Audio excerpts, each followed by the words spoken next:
राधे राधे मित्रों, आप सब कैसे हैं। मैं आशा करती हूँ आप सब लोग अच्छे होंगे। तो मैं बात कर रही थी मार्गशीर्ष महीने की, यानी अग्रहण की और या अग्रहण के महीने की। आपके यहाँ जो भी बोला जाता आप समझ गए होंगे। तो इस मार्गशीर्ष के महीने में आपको मैंने बताया था कि इसमें बहुत से भगवान के व्रत और त्यौहार आते हैं और श्री कृष्ण जी को ये बहुत प्यारा है।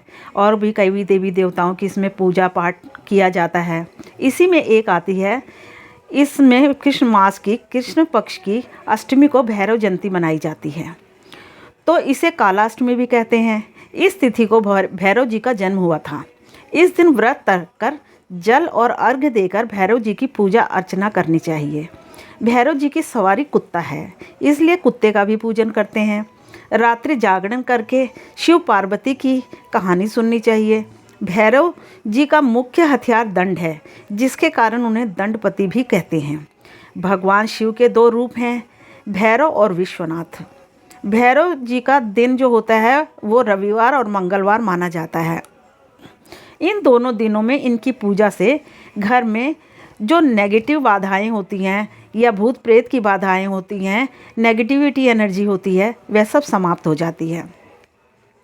इसी संदर्भ में आपको भैरव जयंती की एक कहानी सुना रही हूँ, तो लीजिए सुनिए। एक बार ब्रह्मा तथा विष्णु में यह विवाद छिड़ गया कि विश्व का धारणहार तथा परम तत्व कौन है। इस विवाद को हल करने के लिए महर्षियों ने निर्णय लिया कि परम तत्व कोई अव्यक्त सत्ता है। ब्रह्मा तथा विष्णु इसी विभूति से बने हैं। विष्णु जी ने ऋषियों की बात मान ली, परंतु ब्रह्मा जी ने स्वीकार नहीं किया। वे अपने को ही परमत्व मानते रहे कि मैं ही बड़ा हूँ। परमत की अवज्ञा बहुत बड़ा अपमान था।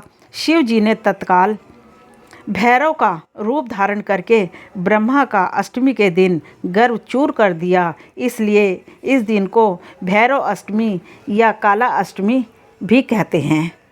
तो इस दिन आप लोगों को भैरव जी की पूजा करनी चाहिए, उनका पाठ करना चाहिए, आवाहन करना चाहिए और आप सब नेगेटिव चीज़ों से दूर रह सकते हैं इससे, और घर की कोई भी बाधा है वो सब दूर हो जाती है।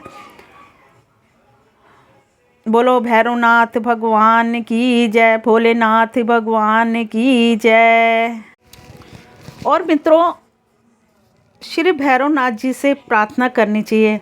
उनकी प्रार्थना मैं आपको सुना रही हूँ, तो देखिए इस प्रकार अगर आप उनकी प्रार्थना करेंगे, उनका पूजा पाठ करेंगे, तो निश्चित ही आप सबका बहुत ही ज़्यादा शुभ और मंगल होगा घर में।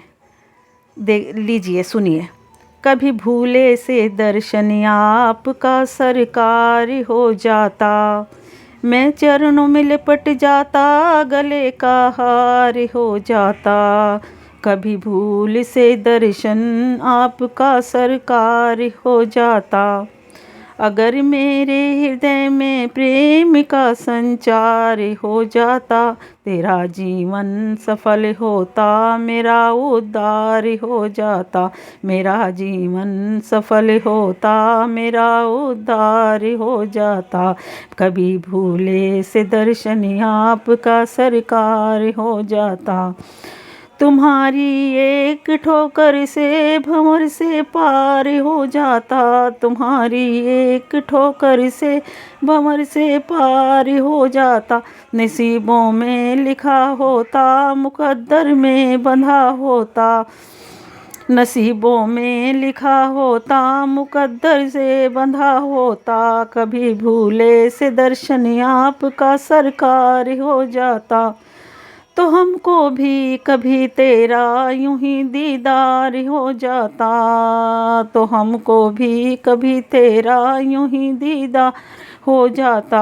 तसल्ली मुझको दे जाते, जो इच्छा भी कहीं वही करते। तसल्ली मुझको दे जाते, जो इच्छा थी वही करते। यही मेरे लिए जीवन का बड़ा आधार हो जाता। कभी भूले से दर्शन आपका सरकार हो जाता।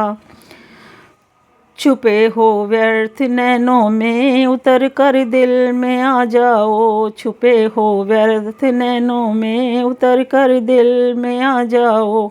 तुम्हारा पर्दा रह जाता मेरा दीदार हो जाता, कभी भूले से दर्शन आपका सरकार हो जाता, चरणों में लिपट कर जाता गले का हार हो जाता। बोलो भैरवनाथ महाराज की जय।